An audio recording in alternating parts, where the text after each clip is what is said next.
Bonjour à tous.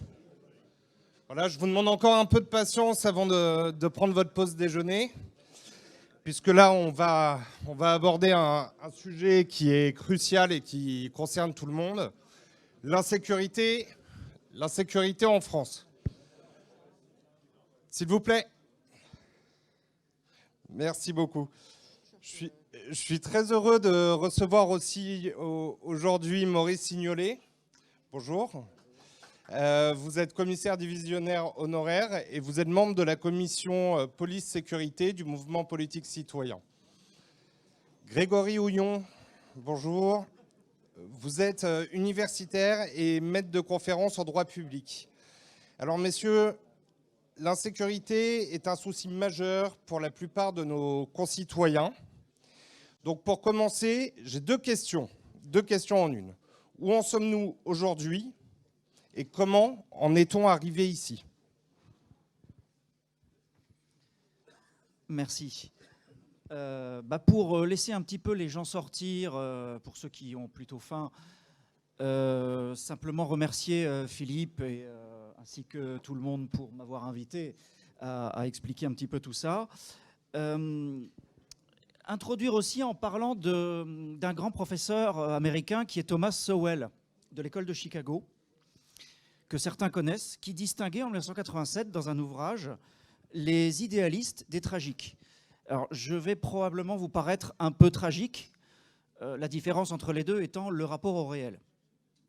Alors, on m'a donné 10 minutes pour parler des constats, et évidemment, on va évoluer vers des solutions que peut-être je proposerai un petit peu en conclusion. Alors, je vais brasser rapidement les choses. Il y aura probablement un survol, mais je compte sur chacun d'entre vous pour avoir des questions, des réactions, afin de creuser tout cela.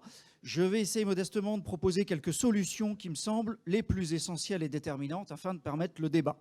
Parfois, vous trouverez qu'il y a des évidences. Tout le monde connaît les questions de sécurité, on a tous quelque chose à dire là-dessus.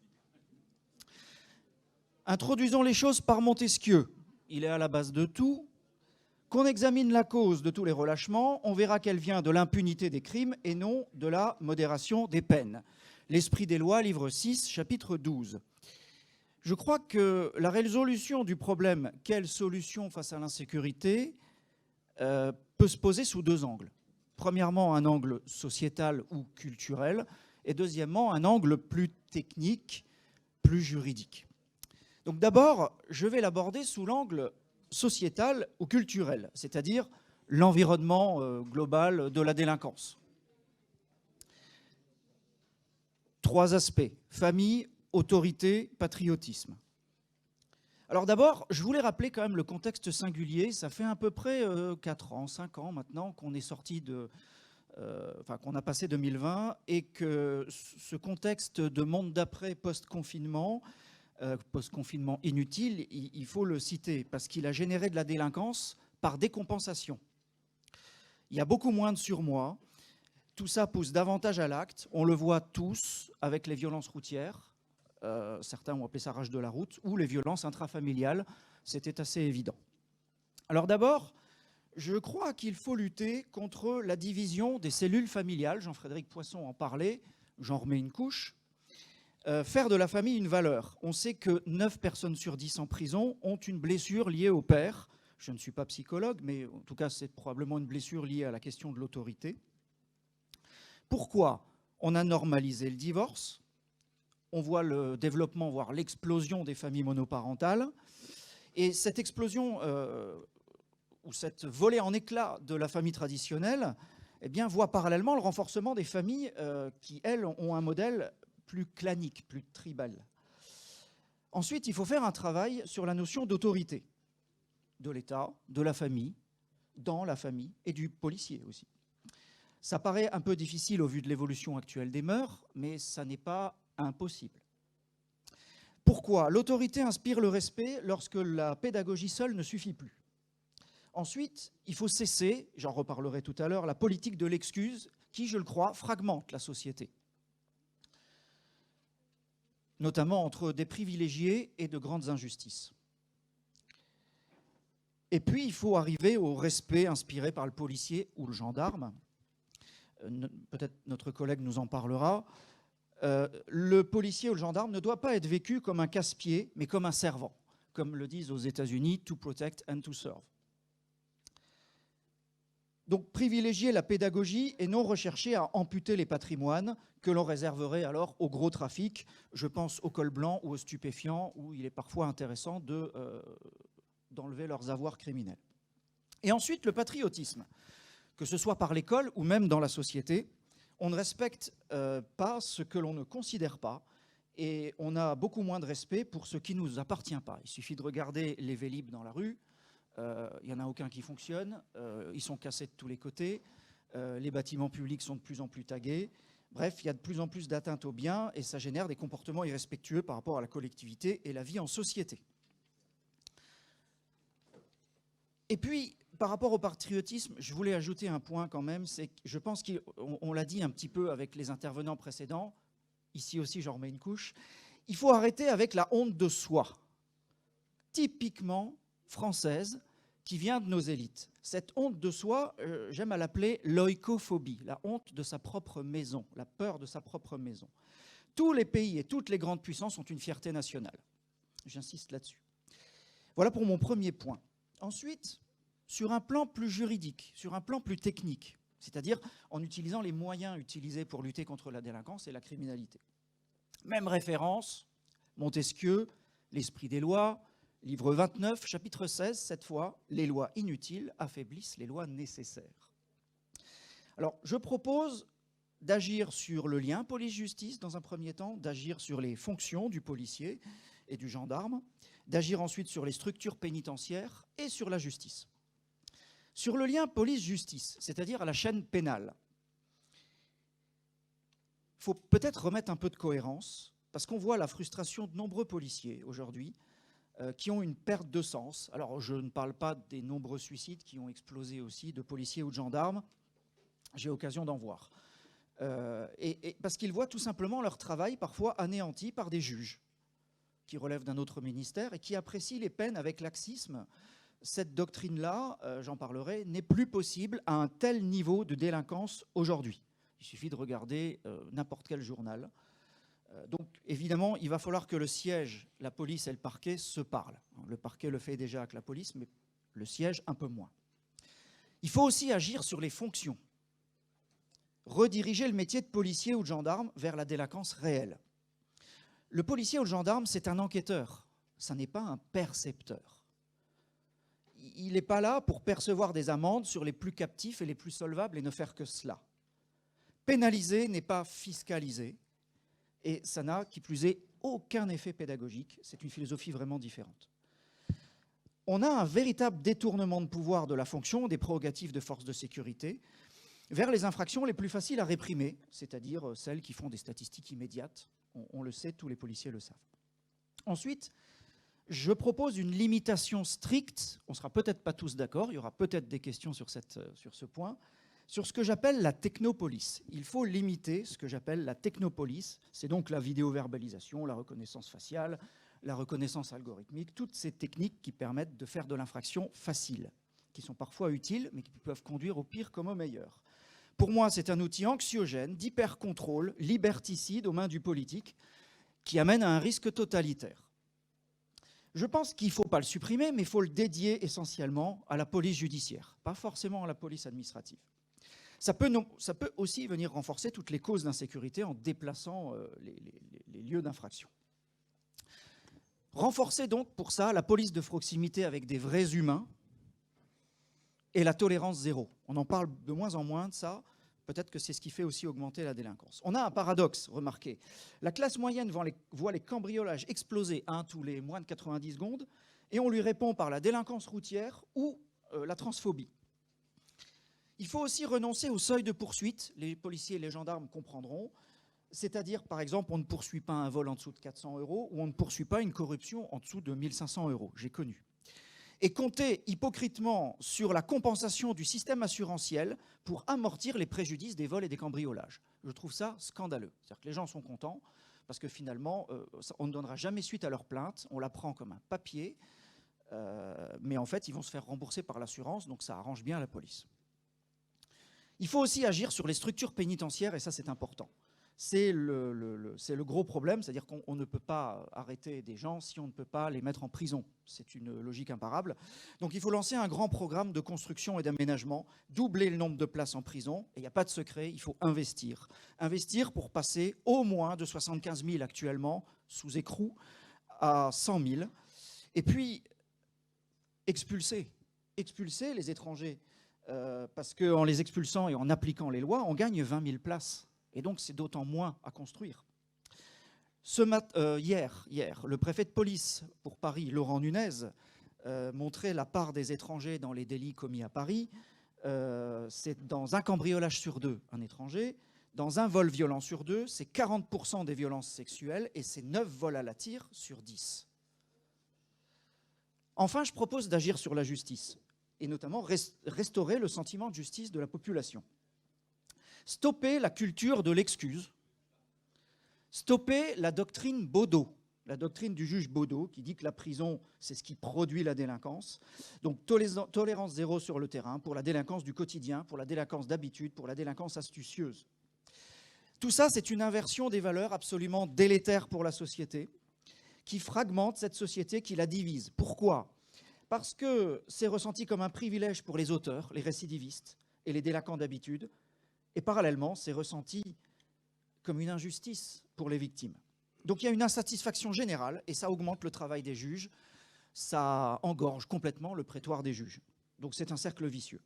Je propose aussi de réformer l'article 73 du Code de procédure pénale, qui permet d'appréhender pour tout citoyen quelqu'un qui commet un délit devant soi, et notamment aussi l'article 122.5 du Code pénal sur la légitime défense, en élargissant les conditions.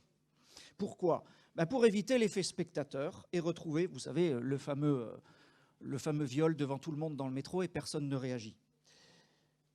Éviter l'effet spectateur et retrouver auprès de nos citoyens le courage de défendre ses concitoyens et d'aider la police.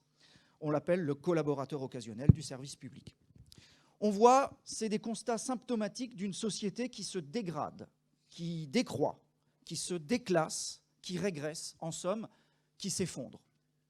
On voit évidemment dans ces sociétés une dissociation entre la conformation à la légalité et en même temps ceux qui sont dans une véritable sécession de la légalité. Et Beccaria le montrait déjà quand il a écrit son traité des délits et des peines. Il y a un calcul de coût d'opportunité plus grand à commettre l'infraction, ce qui rend la société plus corruptogène et la rend beaucoup plus perméable aujourd'hui à l'insécurité. La délinquance économique et la délinquance en général sont liées. Tout ça est évidemment le corollaire aussi, et je termine, de l'hypercontrôle par l'empilement normatif, la complexification législative, je ne reviens pas dessus, l'inflation législative et réglementaire, qui pose un problème d'accessibilité et d'intelligibilité de la loi, parce qu'effectivement la loi est la même pour tous, certes, nul ne saurait ignorer la loi, mais qui la connaît quand elle est aussi complexe dans le contenu et aussi nombreuse dans le nombre de lois. C'est ubuesque. En conclusion, je propose, pour redonner un petit peu d'espoir, puisque je vous ai dit que j'étais tragique, soyons plus idéalistes, un grand programme de construction des places de prison sur 2 ans, d'aménagement et de construction. Simplifier les textes, parce que c'est en simplifiant les textes qu'on construira aussi plus vite. Faciliter le travail des forces de sécurité intérieure. Tout repenser dans le travail de la police et de la justice à partir des missions, ce qu'on peut faire notamment dans le cadre de la loi organique sur les lois de finances. Une redirection de la technopolice, la tolérance zéro, une police de proximité, la prise en compte des victimes, et sérieusement, y compris par les juges, et plus largement, parce que ça c'est de la politique pénale pure, une révision de la politique de la ville, de la politique familiale, la mise en œuvre des expulsions, un rapport particulier à la CEDH, il faut le dire aussi, et un retour aux valeurs patriotiques et à l'école. Merci beaucoup. Merci beaucoup, Grégory. Je vous laisse exposer, mais vraiment, je vais vous demander d'insister sur le constat. Aujourd'hui, qu'est-ce qui fait vivre le citoyen français dans ce climat constant d'insécurité?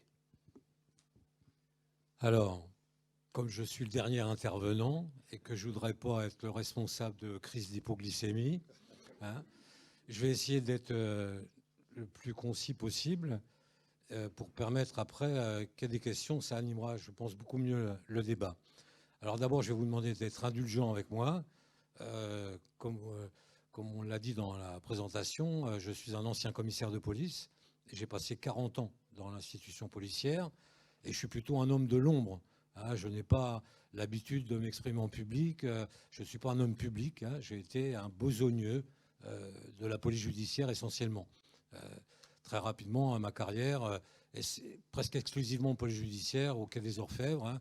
J'étais à la brigade criminelle, à la brigade des stupéfiants. Puis après, j'ai été à l'antiterrorisme, après au vol d'objets d'art. Vous voyez, j'ai eu une carrière très éclectique, puisque après, je suis parti en sécurité publique en Seine-Saint-Denis, à Aubervilliers, Aulnay-sous-Bois, des grands lieux de villégiature d'Île-de-France. Donc voilà, je vous demanderai juste d'être indulgent avec moi. C'est pour ça que j'ai pris quelques notes pour m'aider. Alors, quelle solution face à l'insécurité? Quelle question? Je vais vous épargner la litanie corporatiste habituelle. La police manque de moyens, les policiers ne sont pas assez payés, ce qui n'est pas faux. Il n'y a pas assez de policiers, c'est la faute à la justice, on manque de voitures, de locaux, que sais-je encore. Tout cela, vous l'avez entendu 1000 fois. D'un autre côté, chaque jour, sur les chaînes d'infos en continu, des toutologues, du latin toutologo, viennent commenter la longue liste des faits divers, entrecoupés de spots publicitaires qui leur garantissent de substantielles rentrées d'argent. Les violences succèdent aux meurtres, le narcotrafic est scandé en écho des phénomènes de bande, les agressions sexuelles s'égrènent au fil des jours, et pour couronner le tout, la submersion migratoire, comme on dit maintenant, vient parfaire le tableau apocalyptique de notre quotidien. Et rien ne se passe. Les politiques de toute tendance se succèdent sur les plateaux télé, chacun y allant de son commentaire, affinant ainsi son profil de communicant.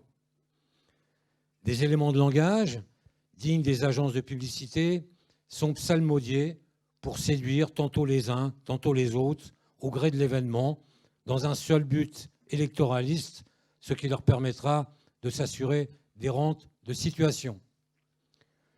Comme le disait Martin Heidegger, autrefois, on avait des convictions, aujourd'hui, on a des opinions.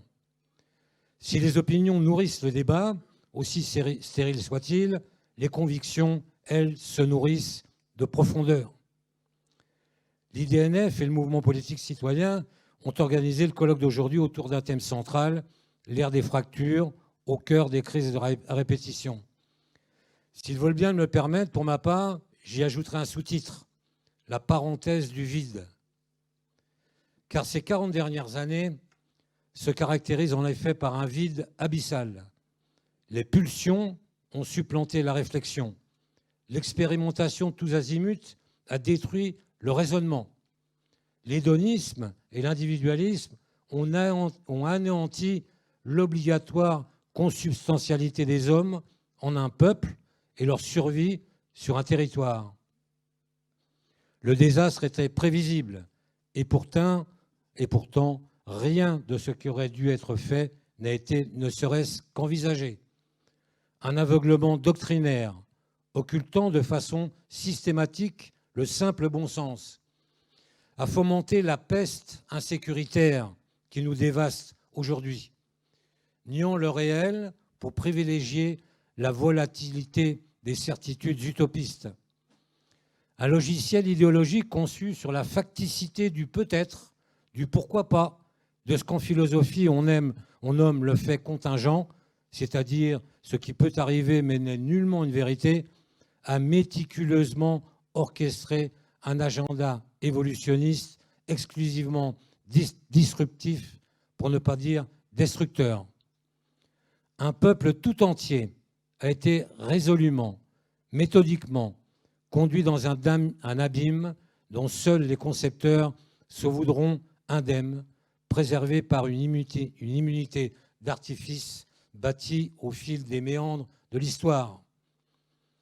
Au-delà du constat bien sombre de la réalité, on se doit, en prenant toute la hauteur que la situation exige, délivrer quelques pistes de réflexion dépassant le strict point de vue policier, car il serait beaucoup trop réducteur. Il ne permettrait qu'un survol de la situation. Si l'on oppose le linéarisme d'Hegel, qui développait le mythe du progrès partant d'un point A de la barbarie à un point B de la civilisation absolue, à la pensée de Joseph de Maistre, qui lui mettait en cause cette notion de progrès en parlant d'époque, on peut montrer quelque optimisme. De fait, ces époques, selon Joseph de Maistre, se subdivisent en périodes qui persistent quelques décennies, mais n'en sont pas moins déclinantes. Elles débouchent sur des épisodes de gestation où se profile une décadence certaine, mais également une renaissance. Notre époque contemporaine est exemplaire de cette analyse, tant elle se caractérise par des borborigmes rhétoriques élaborés sur d'uniques incantations. Incantation, le lien étymologique avec la chanson. Les discours politiques, dans leur ensemble, soit prônent la survenance d'un homme providentiel, ce qui révèle d'une étonnante suffisance, soit développent un dévoiement rythmique scandé de valeurs abstraites, faussement fédératrices, sublimant le vivre ensemble, cette notion du renoncement institutionnalisé, de la lâcheté face au combat, qui représente les survivances d'idéaux crépusculaires.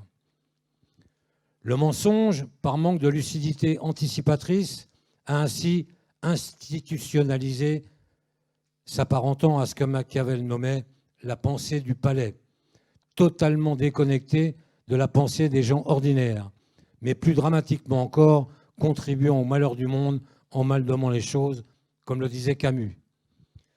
Ce crépuscule des idéaux par la voie des seules incantations persiste malgré tout comme la lumière d'une étoile morte de longue date, mais dont on perçoit encore les rayons. L'ensemble des partis politiques aujourd'hui, même les plus excessifs dans leur émergence, se rapprochent en réalité de ce qu'on qualifiait de république des avocats sous la Troisième République. L'éloquence fait son lit des incantations manipulatrices et transforme les discours politiques en leurres hypnotiques. Joseph de Maistre illustrait cette dérive en écrivant « Les fausses opinions ressemblent à la fausse monnaie qui est frappée d'abord par de grands coupables et dépensée ensuite par d'honnêtes gens qui perpétuent le crime sans le savoir. » Vous l'aurez compris, j'aime bien Joseph de Maistre, ce philosophe magistrat qui a analysé les excès de la Révolution française et ses dérives. C'est ce même Joseph de Maistre qui déclarait au sujet de la justice « Le glaive de la justice n'a pas de fourreau, toujours il doit menacer et frapper. » Cette seule sentence, à elle seule, suffira à répondre à l'une de nos interrogations d'aujourd'hui concernant la justice. Nous avons dérivé au cours de ces 4 dernières décennies d'une justice de l'acte qui considérait d'abord le préjudice causé à la victime, l'expiation de la faute et la mise hors d'état de nuire de prédateurs, à une justice de l'auteur qui prend exclusivement en compte la personnalité du délinquant, ses actes n'étant considérés que comme des symptômes, la réinsertion devenant la seule articulation de l'échelle des contraintes. Catalogue ininterrompu des condamnations avec sursis, invocation systématique de la perte du discernement, incarcération dans des conditions d'exécution qui feraient rêver nombre de nos aidés résidant en EHPAD. Je cite cet exemple car pour m'être rendu plusieurs fois en mission de police au Japon, j'avais été très surpris, j'avais été choqué de voir des personnes âgées au Japon commettre des vols pour être incarcérées et bénéficier ainsi de soins gratuits, de repas chauds et de briser leur solitude. Des sorties patinoires, visites de musées, des après-midi karting, des parloirs sexualisés dont on peut imaginer la brièveté des préliminaires, très éloignés de l'amour courtois, sont désormais proposés aux délinquants pour leur permettre une réinsertion. Pour parfaire cette idéologie, dans le même temps, on allait transformer totalement le code de procédure pénale en pitrerie pour faire en sorte que le code pénal ne puisse pas s'appliquer. La multiplication des vices de procédure allait paralyser toute la chaîne pénale, allant jusqu'à paupériser la filière de police judiciaire, le désintérêt pour la mission devenant total. A contrario, le nombre des avocats en 40 ans passait de 7 500 à 80 000 aujourd'hui. Un peu comme si les policiers étaient passés de 140 000 à 1 400 000. Or, ils ne sont plus que 130 000. Et pour couronner le tout, le chantre de cette idéologie destructrice va bientôt faire son entrée au Panthéon, tandis que notre ministre de la Justice précédent, totalement imprégné de la pensée de son illustre mentor, fait aujourd'hui du théâtre. La question était, quelle solution pour la sécurité ? Eh bien, en paraphrasant Jean Cocteau qui déclarait « Le progrès peut être le développement d'une erreur, on croit s'élever, on ne fait que sombrer ». Il sera nécessaire de revenir à une procédure inquisitoriale qui redonne toute son autorité à la justice et par subsidiarité aux policiers et aux gendarmes. L'autorité, et non l'autoritarisme, devra redevenir statutaire. La sanction devra redevenir exemplaire en limitant le sursis à de très rares exceptions et en une seule et unique possibilité. Il sera nécessaire, pour éviter les interprétations des juges des textes de loi, de leur imposer, dans un nouveau code pénal, un minimum de prononcé de la peine dont ils devront en aucun cas s'affranchir. La déchéance de nationalité pour les binationaux devra être systématique et apparaître dans le jugement comme peine complémentaire obligatoire pour tout crime et délit. Et même que l'expulsion définitive du territoire devra être systématisée pour tout étranger dès la première commission d'un acte délinquant. Revenir sur toutes les dispositions du Code de procédure pénale prises depuis 1995 qui ont anéanti l'autorité des officiers de police judiciaire et les pouvoirs d'investigation et de coercition des procureurs de la République et des juges d'instruction. Suspendre les accords de Schengen et reprendre le contrôle de nos frontières. À l'issue de ce moratoire, redéfinir en profondeur la construction européenne sur des bases civilisationnelles et non exclusivement économiques. La reconnaissance de la nation, de son peuple, de son territoire, de son histoire, se devant d'en être les principes édificateurs. Enfin, réorganiser totalement les nomenclatures opérationnelles des différentes forces qui concourent à la sécurité en réaffirmant la mission régalienne exclusive de l'État. Et ça, c'est un énorme chantier, tant les dérives institutionnelles sont importantes aujourd'hui. Voilà, très brièvement, dans les grandes lignes, les orientations nécessaires au retournement de la dérive insécuritaire. En répondant à vos questions, je suis persuadé que je pourrais plus en détailler la pertinence. Pour conclure, avant de répondre à vos questions, je voudrais juste vous dire ce qui me motive encore à mon âge avancé pour m'investir dans ce combat. Walter Benjamin, ce philosophe allemand qui, réfugié en Espagne, a préféré se suicider plutôt que d'être livré aux nazis, a écrit « Chaque époque rêve la suivante. Il faut accompagner ce rêve pour qu'il ne se transforme pas en cauchemar. »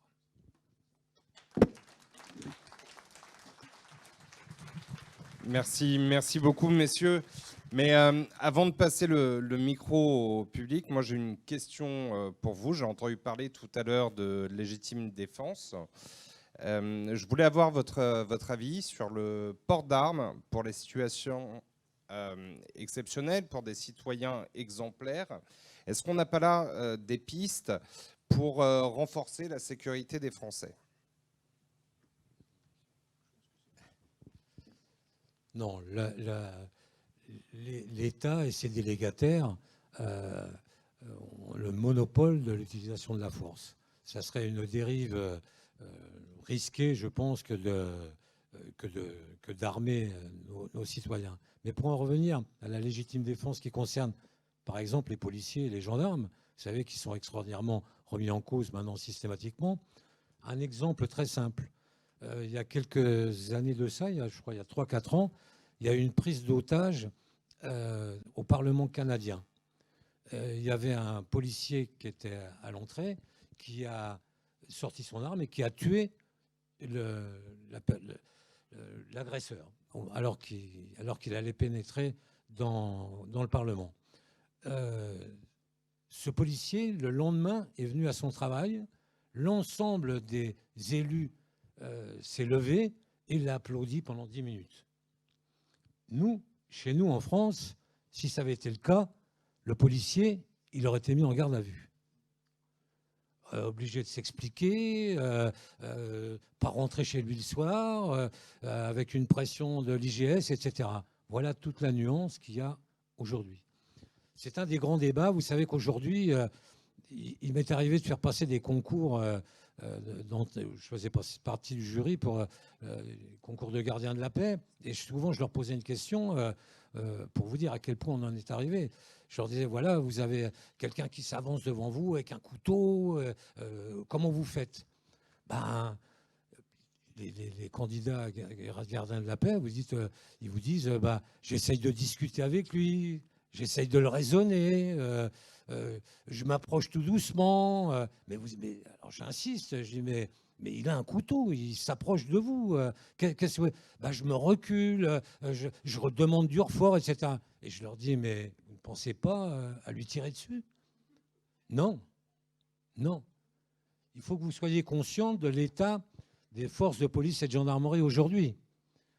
Une doxa dominante depuis près de 40 ans a fait en sorte que les policiers et gendarmes étaient par définition le symbole de l'arbitraire, qu'en face d'eux, il fallait prendre des gants, il fallait y aller doucement, etc. Que les policiers aujourd'hui sont terrorisés à l'idée même de faire leur travail. Donc, il va falloir très certainement réfléchir. Alors, je ne voudrais pas qu'on revienne à une ordonnance de 1907 qui bénéficiait aux gendarmes. Les gendarmes, vous savez, avaient cette possibilité, suite à une ordonnance de 1907, il suffisait de dire « halte gendarmerie », ils vous tiraient dans le dos, c'était légitime. Bon, pas question de revenir à cette époque-là, mais ça s'expliquait à l'époque. Vous voyez, les gendarmes étaient par deux, souvent en campagne, à la différence des policiers qui étaient plus nombreux en ville, etc. Donc, on leur avait donné cette latitude. Mais vu le niveau de délinquance que l'on a, de violence que l'on a aujourd'hui, il va bien falloir à un moment donné revoir ces dispositions de la légitime défense avec en tout état de cause une présomption de légitime défense chez les policiers et les gendarmes. Voilà.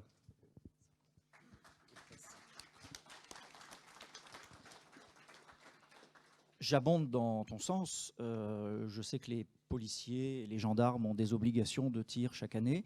Il y a de moins en moins de cartouches disponibles, il y a de moins en moins de séances de tir. Beaucoup le font sur leur denier personnel pour ne pas perdre la main. Et beaucoup ont très très peur d'être confrontés à la situation où ils devraient être amenés à tirer un jour. J'ai moi-même vu en tir opérationnel des agents, je ne dirais pas où, mais j'en ai vu très souvent trembler au moment de tirer. Quand c'est leur obligation de tir. Et ça, c'est quand même flippant en sachant qu'ils nous défendent. Alors maintenant, effectivement, la légitime défense, elle a 3 critères. Je ne les donnerai pas, je ne vais pas aller dans les détails de l'article 122.5, mais aux États-Unis, c'est fondamentalement différent, puisqu'aux États-Unis, ils ont déjà le port d'armes protégé par la Constitution. C'est-à-dire qu'avant même la liberté d'expression, ils ont le droit de porter une arme. C'est quand même fondamental. Second amendement, et ce second amendement est absolument sacré. Il reste que la différence, c'est qu'aux États-Unis, vous êtes face à un policier, déjà vous le respectez. Moi, j'ai toujours appelé un policier aux États-Unis, j'y vais très souvent, je l'appelle officier. Je ne l'appelle pas monsieur, je ne l'appelle pas copain, je ne l'appelle pas voilà. D'autre part, en général, il me répond et il est très bienveillant. Et je n'ai jamais eu de problème. Je me suis fait arrêter aux États-Unis. Si j'avais mis la main dans la poche, il tirait. En France, il tire, il a tort. Il n'est pas en légitime défense. Il y a eu une arme factice qui a été sortie il n'y a pas longtemps à la gare de Saint-Lazare. Effectivement, ça s'est mal terminé. Et ça va très mal se terminer pour cet agent. Sa carrière est finie parce que c'était une arme factice. Sauf que le temps d'appréciation dans le cerveau, c'est quelques centièmes de seconde. Personne ne peut le faire. C'est trop compliqué. Alors, il est question d'alléger ces questions de légitime défense pour les policiers, mais pas au point où on le fait pour les États-Unis. Aux États-Unis, c'est l'imminence, le critère. C'est pour ça que vous pouvez tirer si vous avez cru voir une possibilité ou une potentialité de délinquance. et on vous légitimera et la hiérarchie vous suivra. La seule différence, et j'en termine là-dessus, c'est que les États-Unis sont un système, tout le droit aux États-Unis est une vision de l'homme, tout comme le nôtre. Le nôtre, c'est une vision luthérienne où on considère que l'homme est un enfant et qu'il faut le cadrer parce qu'il va forcément faire une connerie. Alors qu'aux États-Unis, on lui fait confiance. On ne lui mettra pas de barrière et on le laissera faire ce qu'il veut. C'est la société qui cadrera. Merci.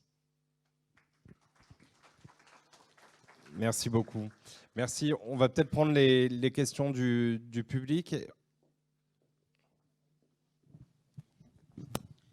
je vais vous donner un cas d'école qui me tient à cœur, puisque dans mon village, il y a 2 gamines qui ont été assassinées par un OQTF. C'était en 2018, en octobre. Elles ont été égorgées à la gare Saint-Charles. C'est Laurent et moi. Alors, ma question est la suivante. J'assimile ce genre de comportement, pour ceux qui le laissent faire, de complicité de meurtre. Est-ce qu'un ministre ne pourrait pas rendre des comptes du fait de ne pas avoir fait appliquer la loi, c'est-à-dire l'expulsion d'un tel individu? Vous avez vu les événements récents là, avec Bouassem, hein, je crois, hein, que Bruno Retailleau a essayé d'expulser les difficultés qu'il a rencontrées. Et le tribunal administratif de Melun a demandé à ce que Bouassem soit immédiatement relâché, qu'il dispose d'un titre de séjour et qu'en plus, provisoire, et qu'en plus on lui donne une indemnité de 1 200 €. C'est tout le problème. On n'arrête pas d'évoquer l'état de droit. Alors, l'état de droit, si on inverse, c'est quel est le droit de l'État, hein? C'est justement pour éviter une emprise trop grande sur les citoyens qu'on va limiter par la loi les possibilités laissées à l'État d'intervenir. Le problème, c'est qu'au fil des temps, je l'ai dit tout à l'heure, hein, on a laissé... on va faire un peu de la rhétorique. L'état de droit s'est transformé en état des droits. C'est-à-dire que ce n'est plus l'état de droit, un droit qui va régir, faire en sorte que l'État sera limité dans son action répressive ou son action brutale, mais on a affaire maintenant à une multiplicité d'états des droits. Vous voyez, une multitude de droits, avec une stratification à l'infini. Quand j'ai cité le chiffre tout à l'heure de 7 500 avocats et 80 000 aujourd'hui, pourquoi? Pour une raison très simple, c'est qu'il y a énormément de vices de procédure, il y a énormément de contentieux de procédure. Je plains le pauvre Bruno Retailleau. D'ailleurs, à cet égard, sachez qu'en 2026, une directive européenne, encore une fois, l'Europe, va nous obliger à accueillir, à élargir encore plus l'asile politique, avec en plus une répartition selon les territoires. C'est-à-dire qu'on fera des quotas, on dira la France, elle va en prendre tant de milliers, l'Italie tant de milliers, etc. Même l'Europe, là, va encore nous imposer une nouvelle stratification de droit. Donc, moralité, eh bien, je ne sais pas, il faudrait devenir... ce qui a été invoqué chez Bouassem, c'est liens familiaux. Il est rentré 2 fois de façon irrégulière en France, mais il a eu 2 enfants, et donc on va le priver de ses liens familiaux si on l'expulse. J'ai envie de dire qu'à cela ne tienne, on n'a qu'à regrouper tout le monde, et puis comme ça, ils ne seront pas séparés. Ouais. Mais ça va être un véritable problème. En tous les cas, il faut savoir qu'aujourd'hui, à peu près 15 millions de Français sont d'origine étrangère. Aujourd'hui, quand on parle de submersion et que personne ne veut le reconnaître parce que c'est tellement énorme, si vous voulez, qu'en fin de compte, personne n'ose s'affronter parce que c'est devenu énorme. Vous savez, c'est Georges Soros qui organise la migration africaine du Middle East en Europe, parce que dans son projet de Open Society, il a décidé qu'en mélangeant les populations, il les transformerait en consommateurs. Donc ce type-là a acheté 4 juges de la CEDH et on peut se séparer complètement de la CEDH en disant que le droit français prime sur la CEDH, point barre. Aujourd'hui, la Pologne le fait, la Slovaquie le fait, la Bulgarie le fait, la Croatie aussi le fait, Je ne vois pas la raison pour laquelle on ne pourrait pas le faire. On pourrait dire maintenant, si vous êtes sur le territoire français et que vous êtes en totale illégalité, vous dégagez. En Australie, c'est normalement la loi. Hein. Aux États-Unis, ils le font. En Russie, ils le font. Pourquoi nous, on ne pourrait pas le faire? Je suis désolé. Je réponds à votre question, du coup, parce que vous posez une question. Alors, on parle quand même de dévoiement de l'état de droit. Moi, j'avais une collègue qui, un jour, a dit en colloque que l'état de droit devenait d'état de droit. Ce dévoiement, c'est la multiplication des droits A, c'est-à-dire la subjectivisation de tous les droits. J'ai droit à ma reconnaissance. Voilà, cette espèce d'objet permanent de reconnaissance, de validation sociale. C'est évidemment malsain. L'état de droit, c'est autre chose. On en parlait ce matin. Non, il y a probablement non-assistance à personne en péril dans le cas que vous citez. Je ne fais pas de cas pratique, je ne connais pas le dossier, mais voilà. Le maire aussi. Le maire, c'est l'autorité de police administrative. C'est lui qui doit intervenir pour éviter un certain nombre de problèmes dans sa commune, et uniquement dans sa commune. Sinon, c'est le préfet. Il y a des suggestions de puissance publique.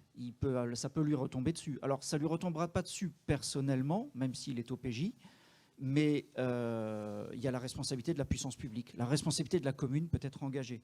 Maintenant, pour les expulsions et pour votre question... ce gars-là avait été arrêté dans la ville de Lyon, à la gare.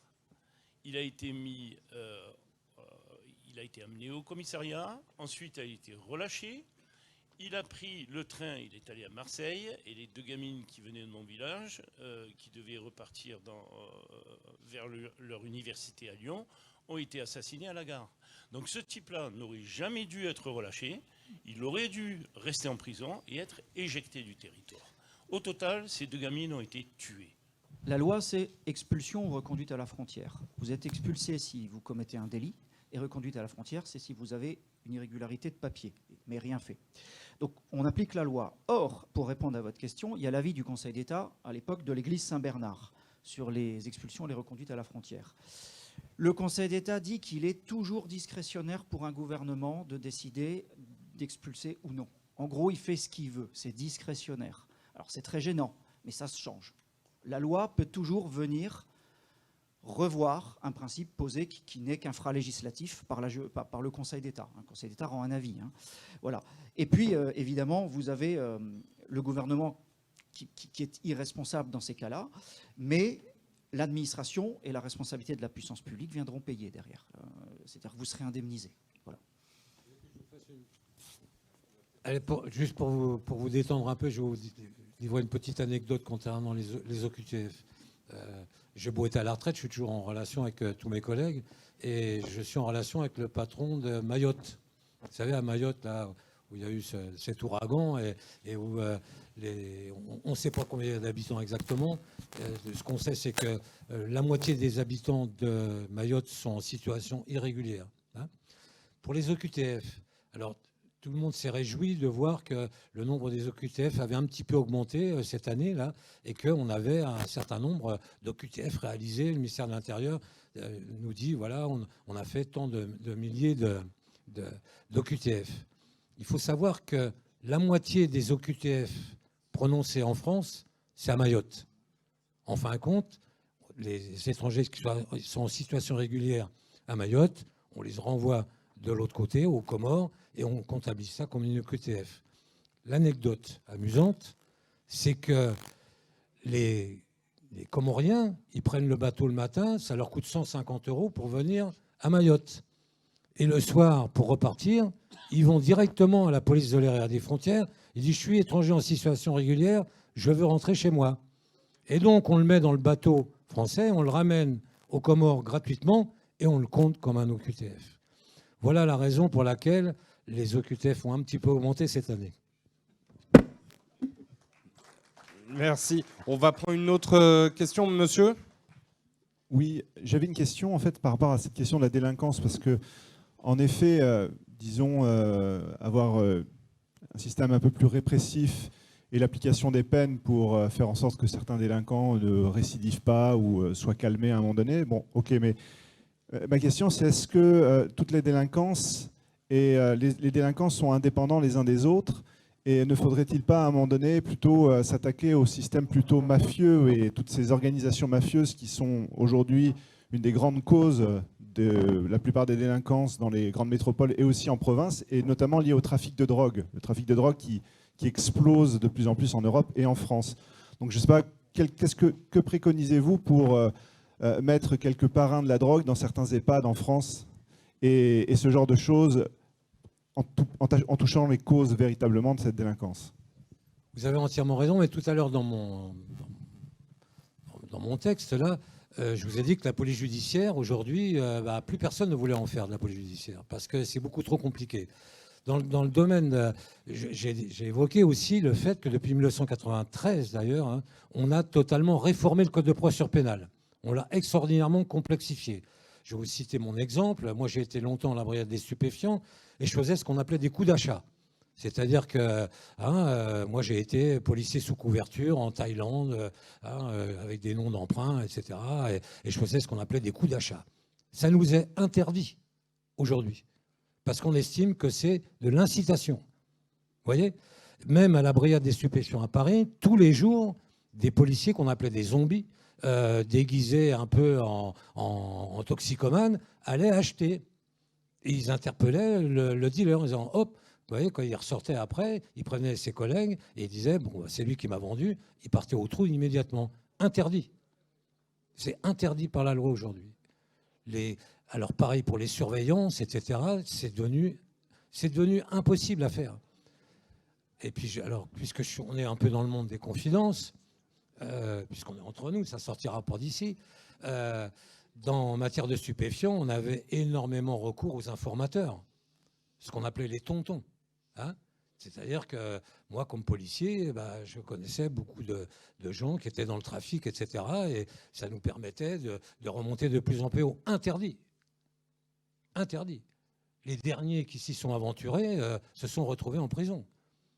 Le policier, vous savez, moi, je suis rentré dans la police par romantisme, hein, un peu dans un esprit maigretiste. Pas l'homme politique, hein, Maigret, le commissaire Maigret.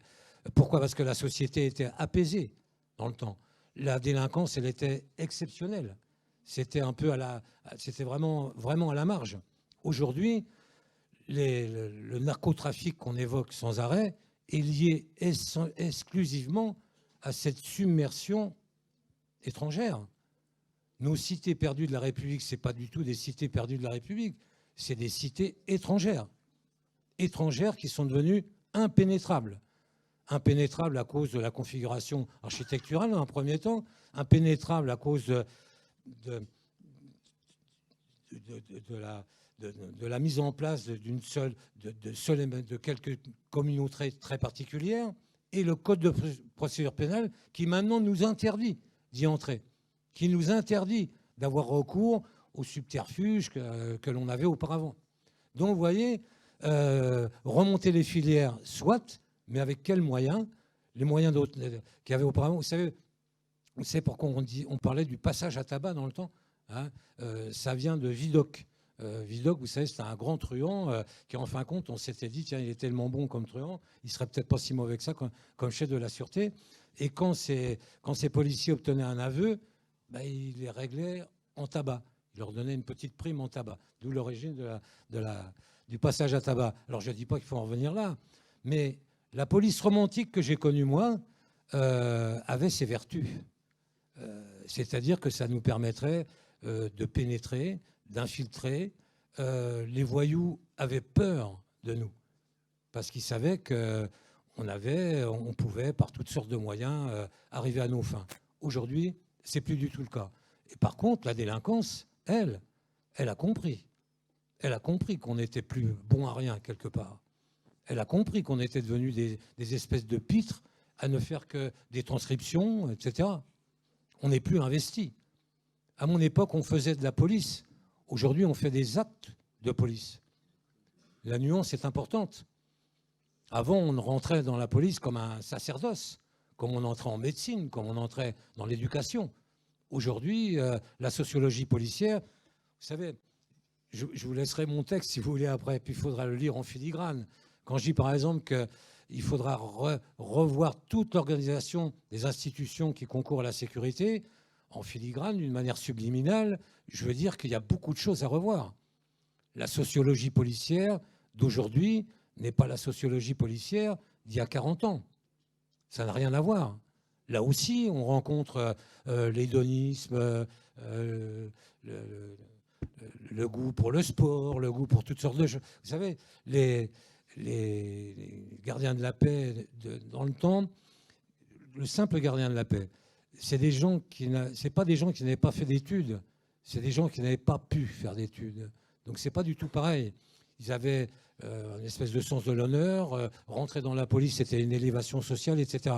Aujourd'hui, regardez les plaquettes de recrutement pour entrer dans la police. 99% des policiers, quand ils sortent de l'école, ils se retrouvent à Paris ou en Seine-Saint-Denis dans une brigade de roulement. Toutes les plaquettes de recrutement de la police nationale, c'est, vous voyez, quelqu'un qui est à la BRI, quelqu'un qui est au RAID, quelqu'un qui descend en rappel d'un hélicoptère, etc. Chose qui ne concerne que 4-5% des effectifs de police. Moralité, avec cette mentalité jouissive, hédoniste qu'on connaît aujourd'hui, où l'abnégation, le sens du devoir, de l'investissement a un peu disparu au profit d'un investissement personnel, uniquement personnel, ben, quelque part, l'institution policière, comme celle de la gendarmerie, n'est plus du tout ce qu'elle était. Il faut savoir qu'il y a des défections très importantes dans les toutes premières années. Il y a énormément de gendarmes qui, dès la première année, s'en vont pour aller où? En police municipale.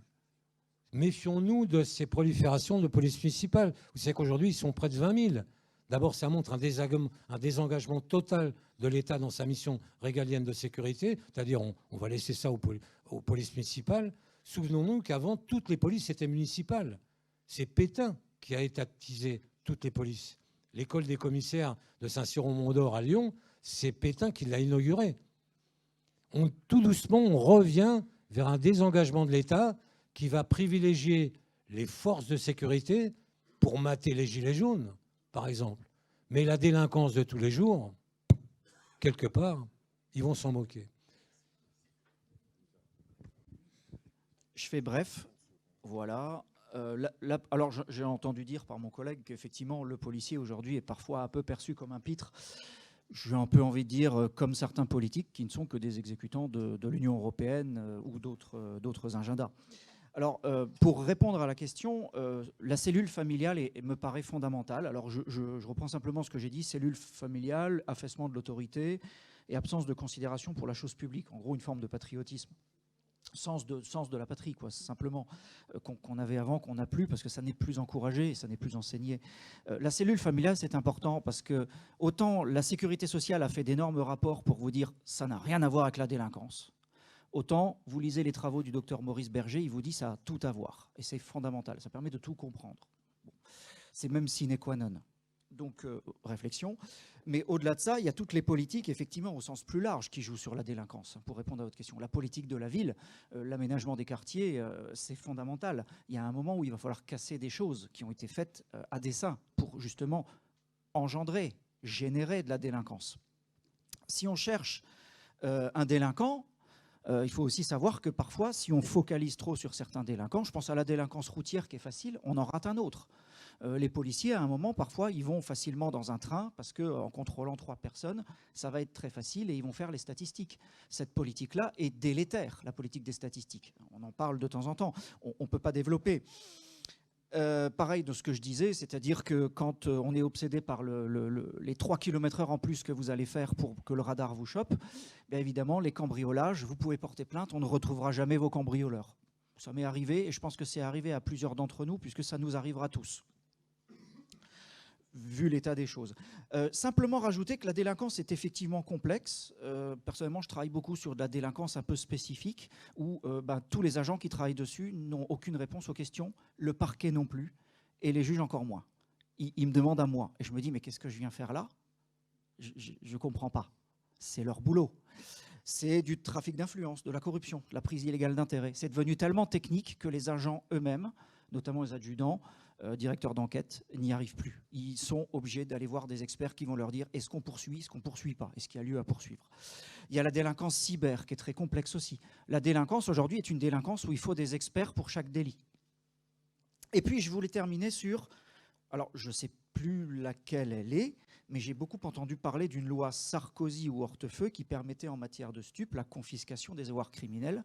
Et je peux vous garantir que quand on confisque à un homme sa voiture, c'est comme si on lui confisquait un appendice fondamental. Très rapidement, vous obtenez une conformation à la loi. Merci beaucoup. Et puis, ce sera le mot de la fin. On peut les applaudir. Merci à tous. Bon déjeuner et à tout à l'heure.